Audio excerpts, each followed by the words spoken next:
আসসালামু আলাইকুম। সবার আগে বাছাই করা 10টি আন্তর্জাতিক খবর জানিয়ে দেব। প্রথমেই থাকছে শিরোনাম। তবে তার আগে অনুরোধ থাকবে ভিডিওটিতে একটি লাইক দিবেন।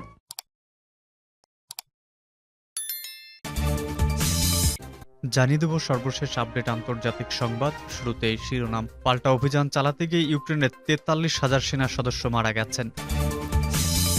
এদিকে ইরানকে থামাতে বাণিজ্যিক জাহাজে সৈন্য মোতায়েন করবে যুক্তরাষ্ট্র।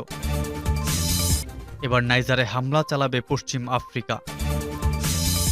জানিয়ে দেব সত্যি কি পরমাণু পরীক্ষা নিষিদ্ধকরণ চুক্তি থেকে বেরিয়ে যাবে রাশিয়া। এদিকে ইউক্রেনের সামরিক সহযোগিতা পাঠাতে রাজি নন মার্কিনরা। সর্বশেষ জানিয়ে দেব কোরআন পোড়ানোর পর হামলার আশঙ্কায় ড্যানিশ সীমান্তে কড়াকড়ি। এতক্ষণ শুনছিলেন সংবাদ শিরোনাম, এবারে বিস্তারিত। আজকের সংবাদ সম্পর্কে আপনার মূল্যবান মতামত কমেন্ট করে জানিয়ে দিন কোন স্থান থেকে আমাদের সংবাদ শুনছেন এবং দেখছেন। পাল্টা অভিযান চালাতে গিয়ে ইউক্রেনের 43,000 সেনা সদস্য মারা গেছে।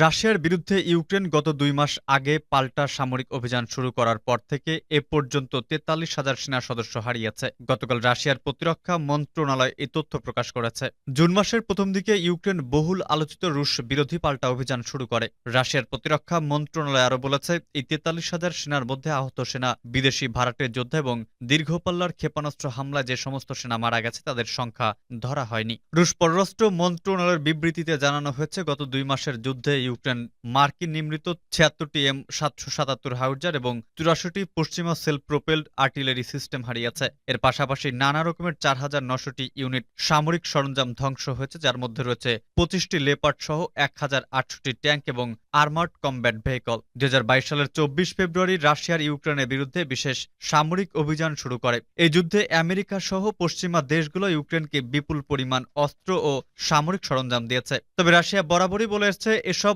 অস্ত্র যুদ্ধের ফলাফল পরিবর্তনে কোনো ভূমিকা রাখবে না, বরং যুদ্ধ শুধু দীর্ঘায়িত হবে।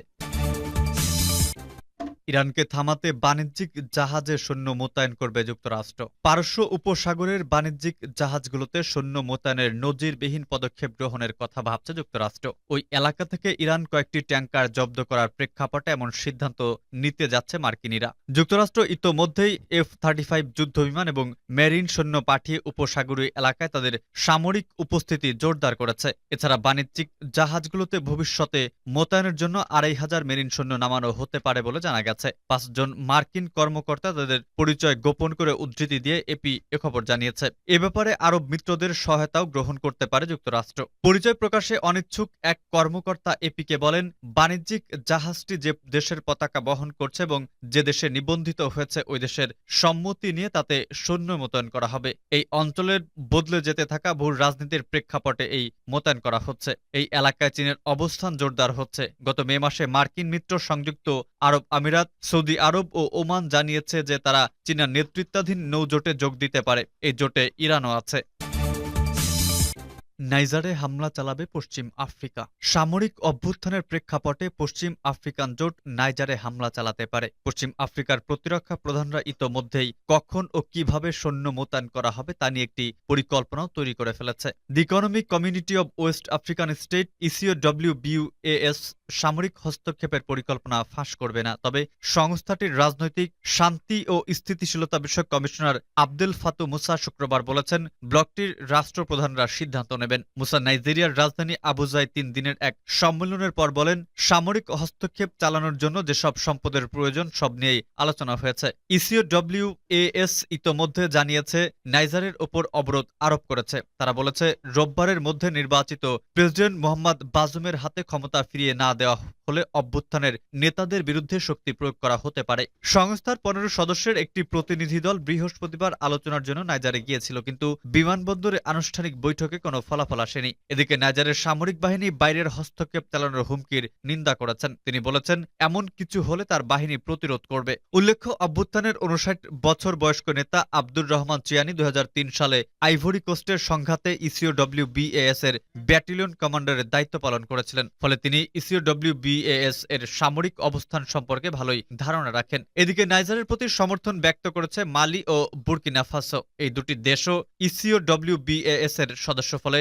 সামরিক হস্তক্ষেপ খুব সহজ হচ্ছে না। গত ২৬ জুলাই নাইজারের সামরিক অভ্যুত্থান হয়। নাইজারের সাথে ৭টি আফ্রিকান দেশের সীমান্ত রয়েছে। এগুলোর মধ্যে রয়েছে লিবিয়া, সাদ ও নাইজেরিয়া। সামরিক অভ্যুত্থানের আগে নাইজারের সরকারের সাথে যুক্তরাষ্ট্র, ফ্রান্স সহ পাশ্চাত্যের দেশগুলোর উষ্ণ সম্পর্ক ছিল। অন্যদিকে সামরিক অভ্যুত্থানের প্রতি সবুজ সংকেত দিয়েছে রাশিয়া ও চীন। সত্যি কি পরমাণু পরীক্ষা নিষিদ্ধকরণ চুক্তি থেকে বেরিয়ে যাবে Russia? Comprehensive nuclear state test ban treaty বা CTBT থেকে বেরিয়ে যাওয়ার চিন্তা করছে রাশিয়া। দেশটির সরকারেরও কোনো কর্মকর্তা ব্যাপারে মস্কোকে পরামর্শ দিচ্ছেন, যাতে সরকার এই চুক্তি থেকে নিজেকে প্রত্যাহার করে নেয়। CTBT চুক্তির আওতায় আন্তর্জাতিক অঙ্গনের সমস্ত পরমাণু অস্ত্রের পরীক্ষার নিষিদ্ধ করা হয়েছে। তবে ১৯৯৬ সালে সই হওয়া এই চুক্তি কখনো কার্যকর হয়নি, কারণ আমেরিকা সহ বেশ কয়েকটি দেশের সরকার এই চুক্তিকে কখনো অনুমোদন দেয়নি। রাশিয়ার দৈনিক কোমেরসান্ত পত্রিকা বলেছে, এই চুক্তি থেকে রাশিয়া বেরিয়ে যাওয়ার অনেকটা প্রতীকী হবে। এর মধ্য দিয়ে CTBT চুক্তির প্রশ্নে রাশিয়া ও আমেরিকার অবস্থান একই হবে। এ ব্যাপারে আলোচনা এখনো খুব প্রাথমিক পর্যায়ে রয়েছে। CTBT চুক্তির মাটির নিচে ছাড়া সব ধরনের পরমাণু অস্ত্রের পরীক্ষা নিষিদ্ধ করেছে। এ বিষয়টি গণমাধ্যমকে স্মরণ করিয়ে দিয়ে রাশিয়ার পররাষ্ট্র মন্ত্রণালয়ের মুখপাত্র মারিয়া জাখারোভা বুধবার বলেন, ১৯৯৬ সালে এই চুক্তি সইয়ের মধ্য দিয়ে পরমাণু অস্ত্রের পরীক্ষা নিষিদ্ধ করার যে চেষ্টা চালানো হয়েছে তা ব্যর্থ হয়েছে। এজন্য তিনি আমেরিকার ধ্বংসাত্মক এবং দায়িত্বজ্ঞানহীন কর্মকাণ্ডকেই দায়ী করেছেন। ইউক্রেনের সামরিক সহযোগিতা পাঠাতে রাজি নন মার্কিনরা।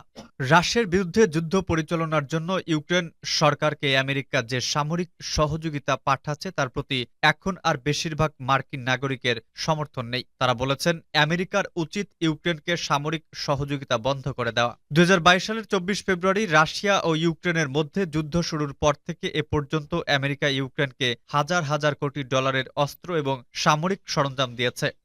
মার্কিন টেলিভিশন চ্যানেল CNN পুরো জুলাই মাস ধরে একটি জনমত জরিপ পরিচালনা করেছে। ১,২৭৯ জন মার্কিন নাগরিকের ওপর এই জরিপ পরিচালনা করা হয় এবং শুক্রবার জরিপের ফলাফল প্রকাশ করা হয়েছে। এতে দেখা যাচ্ছে, শতকরা ৫৫% মানুষ বলেছেন মার্কিন সরকারকে ইউক্রেনকে যে বাড়তি সামরিক সহায়তা দেওয়ার পরিকল্পনা নিয়েছে, কংগ্রেসের উচিত তা বন্ধ করা। তবে শতকরা ৪৫% মানুষ বলছেন ইউক্রেনকে সামরিক সহযোগিতা দেওয়া উচিত। গত মাসে জার্মানির গবেষণা প্রতিষ্ঠান কিয়েল ইনস্টিটিউট জানিয়েছে, যুদ্ধ শুরুর পর থেকে এ পর্যন্ত আমেরিকা ইউক্রেনকে ৭,৫০০ কোটি ডলার অর্থ সহায়তা দিয়েছে। মার্কিন সহযোগিতা বিষয়ে CNN এর জরিপের অংশ নেওয়া শতকরা ৫১% মানুষ বলেছে আমেরিকা এরই মধ্যে ইউক্রেনের জন্য অনেক বেশি কিছু করেছে। তবে সরকার ৪৮% মানুষ বলেছে ইউক্রেনের জন্য আরো বেশি সহযোগিতা দেওয়া উচিত। আমেরিকার পক্ষ থেকে ইউক্রেনকে কি ধরনের সহযোগিতা দেওয়া উচিত এমন এক প্রশ্নের জবাবে জরিপে অংশ নেওয়া লোকজনের শতকরা ৬৩% গোয়েন্দা তথ্য দেওয়ার কথা বলেছে, ৫৩% সামরিক প্রশিক্ষণের কথা, ৪৩% অস্ত্র সরবরাহের কথা এবং যুদ্ধে মার্কিন সেনাদের অংশগ্রহণের কথা বলেছে সরকারের ১৭%। কুরআন পোড়ানোর পর হামলার আশঙ্কায় ড্যানিশ সীমান্তে কড়াকড়ি। সম্প্রতি কুরআন পোড়ানোর ঘটনার পর অভ্যন্তরীণ নিরাপত্তা জোরদার ও অবাঞ্ছিত ব্যক্তিদের দেশে প্রবেশে বাধা দিতে ডেনমার্ক সীমান্ত নিয়ন্ত্রণ কঠোর করেছে বলে দেশটির সরকার জানিয়েছে। এর আগে চলতি সপ্তাহে সুইডেন ও অনুরূপ সিদ্ধান্ত নিয়েছে। সাম্প্রতিক মাসগুলোতে ডেনমার্ক ও সুইডেনে ইসলাম বিরোধী কর্মীরা মুসলিমদের পবিত্র গ্রন্থের বেশ কয়েকটি কপি পোড়ানো ও ক্ষতিগ্রস্ত করার ঘটনার পর কর্তৃপক্ষ প্রতিশোধমূলক হামলার আশঙ্কা করছে। এসব ঘটনা মুসলিম বিশ্বে ক্ষোভ উস্কে দিয়েছে এবং দুই দেশের সরকারের প্রতি এই ধরনের কাজ নিষিদ্ধ করার দাবি তুলেছে। ড্যানিশ বিচার মন্ত্রণালয় বৃহস্পতিবার এক বিবৃতিতে বলেছে, কর্তৃপক্ষ আজ সিদ্ধান্ত নিয়েছে নির্দিষ্ট ও বর্তমান হুমকির প্রতিক্রিয়া জানাতে ডেনমার্কে কারা প্রবেশ করছে তার উপর এই সময় নজর বাড়ানো প্রয়োজন। পুলিশ জানিয়েছে, কোপেনহেগেনের বিমানবন্দরে আগত যাত্রীদের জন্য এমনকি ইউরোপের অবাধে চলাফেরার সেনজেন এলাকায় তল্লাশির মাত্রা বৃদ্ধি পাবে। এছাড়া সুইডেন থেকে ট্রেন বা গাড়িতে করে ডেনমার্কে যাওয়ার ভ্রমণকারীদের আগের চেয়ে বেশি তল্লাশির মুখোমুখি হতে পারে। পাশাপাশি জার্মানির সঙ্গে ডেনমার্কের দক্ষিণ সীমান্তের টহল বৃদ্ধি করা হবে।